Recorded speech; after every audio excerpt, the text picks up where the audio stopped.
Hello and नमस्ते friend. अहिलेको यो मोडर्न युगमा या कोरोनाको युगमा जियो पोलिटिक्सहरू विश्वभरिको चेन्ज भइरहेको छ र बहुत छिटो चेन्ज भइरहेको छ कि हिजो तक जुन देश जुनको साथी थियो त्यो आज एक दुसराको इनिमी भइरहेको छन्। यस्तै तरिकाले अहिले मिडल इस्टमा एउटा एकोर्ड भन्ने एउटा नयाँ डिल आएको छ। त्यसले गर्दाखेरि इजरायल र युएईले आफ्नो लडाइँलाई त्यागेर एउटा पिस ट्रिटी साइन गरेर एक आपसलाई एउटा देश भनेर मान्यता दिन लागेका छन् र यो डिल मान्यता पाउने बित्तिकै नेपाललाई यसको के असर हुन्छ? हाम्रो साउथ एसिया भनेपछि सार्क कन्ट्री जसमा इन्डिया पाकिस्तान बङ्गलादेश भुटान श्रीलङ्का पर्छ, तिनीहरू देशहरूलाई के फाइदा या के घाटा हुनेवाला छ र यो पिस डिलको इम्पोर्टेन्स नेपालको लागि के भनेर आज हामीले यो भिडियोमा डिस्कस गर्न गइरहेका छौँ। हले भिडियो मन परेमा लाइक सेयर गर्नु होला। अब यहाँ तिमी देख्नुहुन्छ उहाँ हुन्छ इजरायलका प्रधानमन्त्री बेन्जामिन नेतन्याहु, उहाँ हाम्रो देशको माननीय प्रधानमन्त्री केपी शर्मा ओलीज्यू, अनि उहाँ चाहिँ युएईको प्राइम मिनिस्टर हुनुहुन्न तर उहाँको क्राउन प्रिन्स भनेपछि युएईमा राजतन्त्र चल्छ भनेपछि त्यहाँको प्राइम मिनिस्टर भन्दा नि त्यहाँको कन्स्टिट्युसन भन्दा माथि को हुन्छन् आफ्नो देशको राजा या रानी भनेपछि कन्स्टिट्युसन मोनार्की भन्छन्। त्यो उहाँको नाम रहेको छ मोहम्मद बिन जायद बिन सुल्तान अल नहान। अरबिक नामहरू जहिले लामी हुन्छ, सरी प्रोनाउन्सिएसन हल्का मिस्टेक भयो पर माफ दिनु होला। अब यहाँ थियौँ डिस्कस गर्न गइरहेको छौँ कि यो डिल के को बारेमा र यो डिलले के फाइदा, यो डिलको बारेमा आज हामी डिस्कस गरौँ। अब यहाँ तिमी देख्नु जस्तो why UAE and other Muslim nation don't recognise Israel. थाहा छ होला इजरायल 1945 देखि बन्न देश एउटा हुन चालु गरेको, तर यो अहिले देशहरू यो कम्प्लिट भइसकेको छ र यो देशलाई लगभग पुरै विश्वको देशहरूले मान्छन् सिवाय मुस्लिम कन्ट्रीले। मुस्लिम कन्ट्रीमा नि एउटा टर्कीले मान्छ यो देश छ भनेर, अर्को इजिप्टले मान्छ र अर्को जोर्डानले मान्छ, अरू कुनै पनि देशले मान्दैन। हजुर हाम्रै छेउमा सार्क कन्ट्रीमा बङ्गलादेश र पाकिस्तानले पनि इजरायललाई देश मान्दैन भनेपछि इजरायलको नागरिक न पाकिस्तान बङ्गलादेश जान्छन् न बङ्गलादेशको नागरिक इजरायल जान्छन्, बङ्गलादेश पाकिस्तानको नागरिक न इजरायल जान्छन् भनेपछि मुस्लिम कन्ट्रीले कुनै पनि धेरै जसो मुस्लिम नेसनहरूले या मुस्लिम कन्ट्रीहरूले इजरायललाई मानेको छैन किनकि इजरायलले प्यालेस्टाइन मुस्लिमहरूको या अरब मुस्लिमहरूको जमिन हडपेर आफ्नो देश बनाएको भन्ने उस छ। र यो याथिमहरूले दिन सक्नुहुन्छ 1946 भन्दा अगाडि प्यालेस्टाइन पुरै यो इजरायलको पहिलाको म्याप दिन सक्नुहुन्छ पुरै प्यालेस्टाइन थियो। अनि जर्मनीमा थाहा छ वर्ल्ड वार सेकेन्ड पछि हिटलरले जब जुइसहरूलाई मार्नला होलोकास्ट हुनला र जुइसहरूलाई सबलाई जलाइदिनला, त्यसपछि जुइसहरू त्यहाँबाट भागेर सबै यहाँ प्यालेस्टाइनमा आए। त्यतिखेर यो प्यालेस्टाइन युकेको कन्ट्रोलमा थियो। जस्तै इन्डिया पहिला इस्ट इन्डिया कम्पनीमा थियो नि, त्यस्तै यो प्यालेस्टाइन भन्ने देश पनि पहिला युके कन्ट्रोलमा थियो र युकेले चाहिँ त्यहाँबाट भागेर आएको जुइसहरूलाई, तिनी जुइसहरू हल्का धनी थिए, त्यो जुइसहरूलाई यहाँथि आएर जमिन किनेर यहाँथि बस्ने सेटलमेन्ट गर्ने मन्जुरी दिए। अनि त्यो जुइस सेटलमेन्ट विश्वभरिबाट जुइसहरू आउन लाग्यो प्यालेस्टाइनको जमिन किन्नलाई 1946 दिन सक्छ पुरै प्यालेस्टाइन थियो। एक वर्षको भित्रैमै दुई भाग बाँडियो। अनि यो दुई बीच यहाँको जुइस र अरबको मुस्लिमहरू बीच लडाइँ हुनला र युएनले यो दुईवटा देशलाई बाँडिदियो।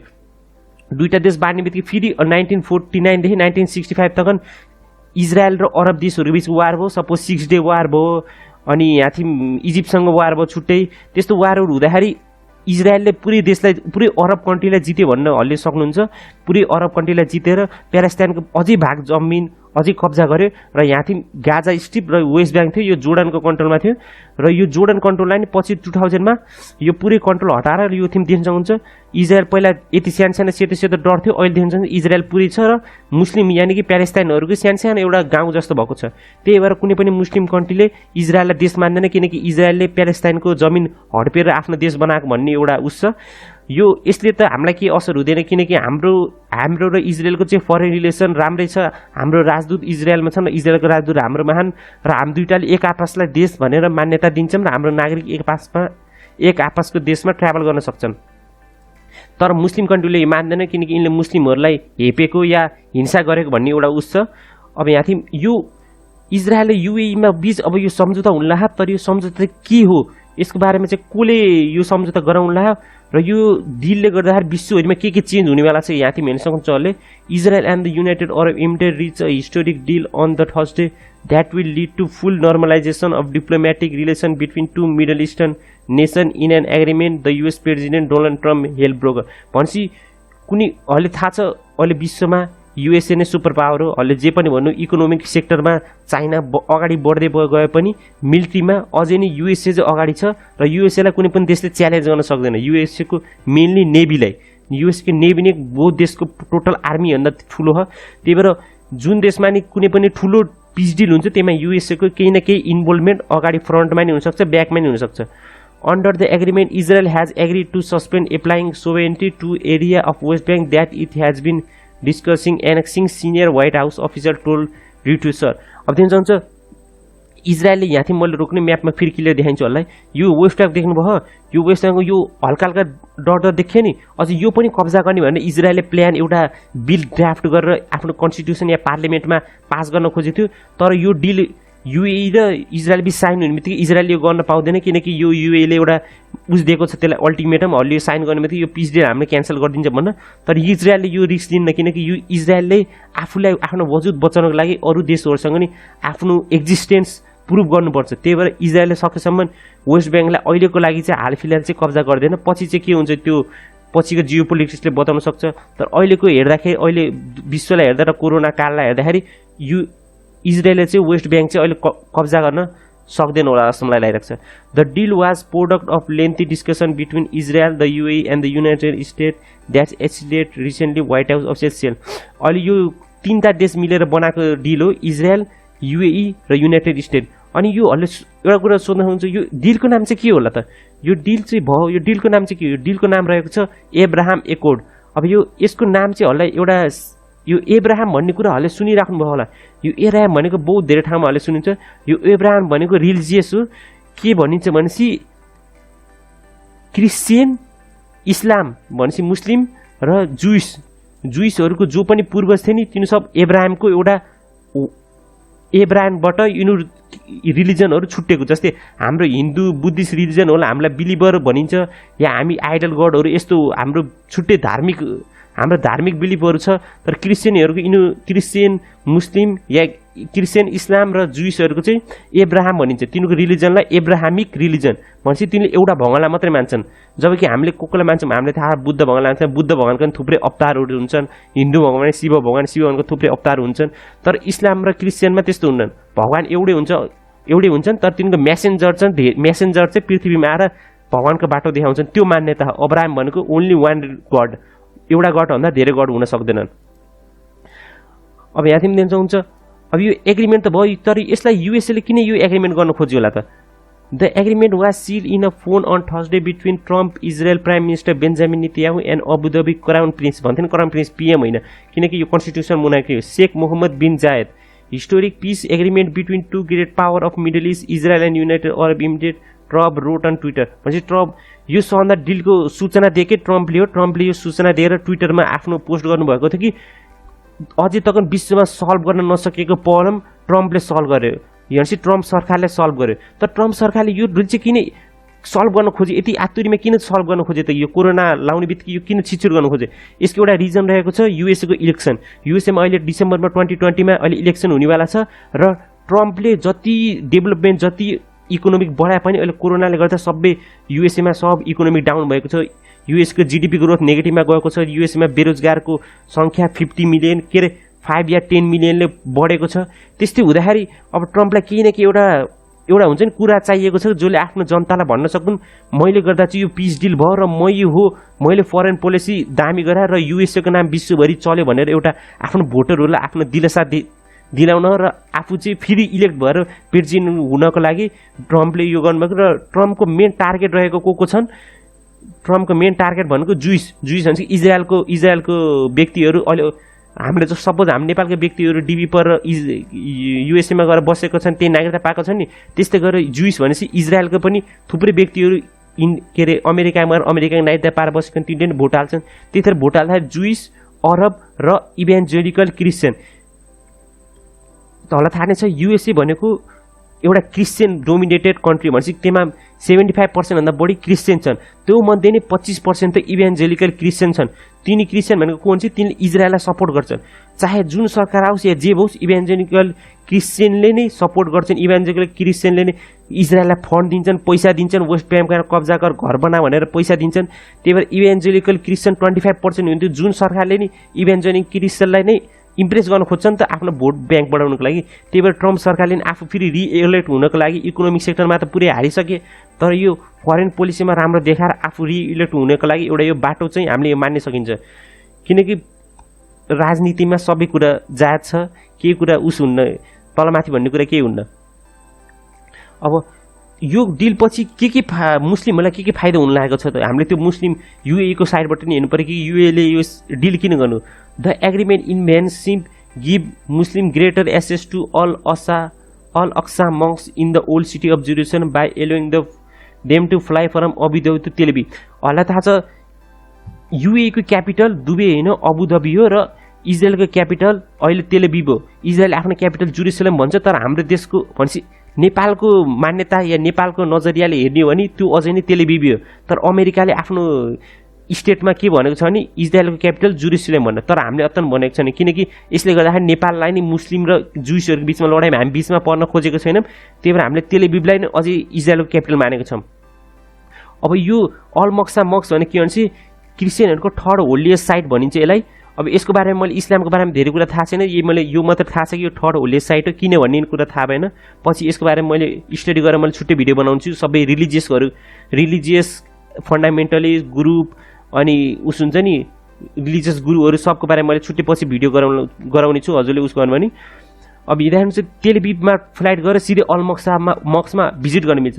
तर अहिलेको सिनेरीमा हेर्नुहुन्छ भने अझै तकन मुस्लिमहरूले थोरै मात्रामा भिजिट गर्न पाउँछन्, तर आफ्नो पिलिग्रिम साइट भनेर यात्रा जस्तै हामीले उस भन्छौँ नि तीर्थयात्रा, त्यस्तै तरिकाले मुस्लिमहरूले अल अक्सा मक्समा भिजिट गर्न पाउँथेन। किनकि यो भनेको जेरुसलेम फुल इजरायलको कन्ट्रोलमा, इजरायलको आर्मी त्यहाँदेखि कन्ट्रोल गर्छ र इजरायलले बाहिरी देशबाट कुनैलाई पनि त्यहाँदेखि आउन दिँदैन, किनकि यसले गर्दा दुई समुदाय बिच झगडा बढ्न सक्छ भनेर।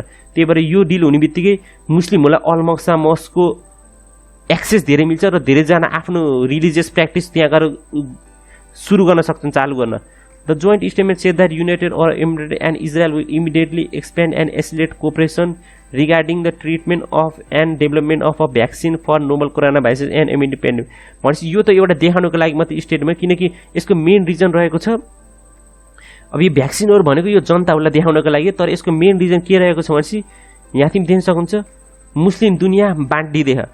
के भन्छ सक्छु भने पहिला मुस्लिमको लिडर भनेको को थियो, साउदी अरेबिया र युएई सेकेन्ड लिडर, अनि त्यसको ग्रुप भनेको थियो ओआइसी इस्लामिक कोअपरेसन हो, ओआइसी भनिन्थ्यो इस्लामिक कोअपरेसन थियो। तर अहिले चाहिँ के थियो, अहिले चाहिँ के भइरहेको छ भने टर्की, इरान, कतार र पाकिस्तान र हल्का मलेसिया, पहिलाको सरकार हुँदा मलेसिया पनि प्रो भइसकेको थियो, तर अहिलेको सरकारले अहिले न्युट्रल भएको छ। मलेसियाहरूले एउटा नयाँ इस्लामिक वर्ल्ड क्रिएट गर्न खोजेको छन्, जसमा चाहिँ लिडर टर्की, इरान, पाकिस्तान र मलेसिया हुनेवाला छन्।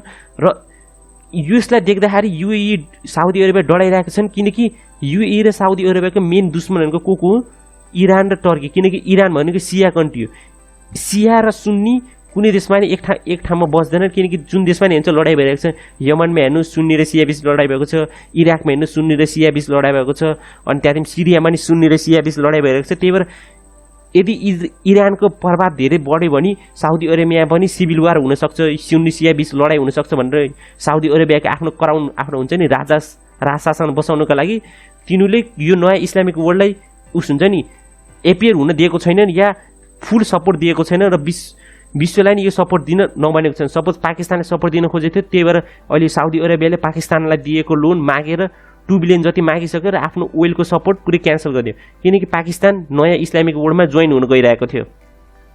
त्यस्तो तरिकाले साउदी अरेबियाले फिटिनेट ट्याक्टिक अप्नाइरहेको छ। र इरान सपोज यो मुस्लिम कन्ट्रीहरूमा सबभन्दा मेन मिलिट्री पावर धेरै भएको देश भनेको इरान हो, र इरानको मेन दुश्मन भनेको को हो, इजरायल हो। किनकि इजरायल र इरान एक आपसमा दुश्मन छन्, र इरानले न्युक्लियर पावर पाउनु बित्तिकै इजरायललाई ध्वस्त पार्न सक्छ भनेर इजरायलले कहिले पनि इरानलाई न्युक्लियर पावर हुन दिने। त्यही भएर इरानमाथि अहिले स्याङ्सन लगेको छ, अमेरिकाले स्याङ्सन लगाए, किनकि इजरायल र अमेरिकाको रिलेसन बहुत राम्रो छ र इजरायलले इरानलाई कहिले डेभलप हुन देख्न सक्दैन। किनकि सपोज इरान डेभलप हुने बित्तिकै त्यो भनेको इजरायललाई एक्जिस्टेन्समा खतरा हो, इजरायलको अस्तित्वमा एउटा खतरा आउन सक्छ।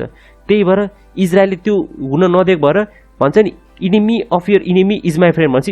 युएई र इजरायल त इनिमी हुन्, यिनीहरू नै दुश्मन हुन्, तर मेन ठुलो दुश्मन भनेको युएई र इजरायलको को अहिले इरान हो। सपोज जब त इरानलाई निप्लिन्न तब त दुईजना साथी बनिरहेको छन्। यसलाई यसरी देख्न सक्नुहुन्छ कि कि युए र इजरायल दुश्मन त हुन्, तर यिन दुईटाको दुश्मनी भन्दा मेन यिनको सबभन्दा ठुलो इनिमी भनेको को रहेको छ अहिले? इरान रहेको छ। इरान पावर मान्ने बित्तिकै युएई, साउदी अरेबिया, इजरायल तिनटैलाई खतरा छ। त्यही भएर इजरायलसँग मिलिट्री यो टाई अप गर्ने बित्तिकै इजरायलसँग हतियारहरू किन्न मिल्छ, किनकि इजरायल विश्वमा सबभन्दा धेरै मिलिट्री हतियार बेच्ने एउटा देश हो, एक्सपोर्टर कन्ट्री हो र इजरायलको मिलिट्री क्यापेबिलिटी या तिनको टेक्नोलोजी बहुत एडभान्स छ अरू देशको लागि।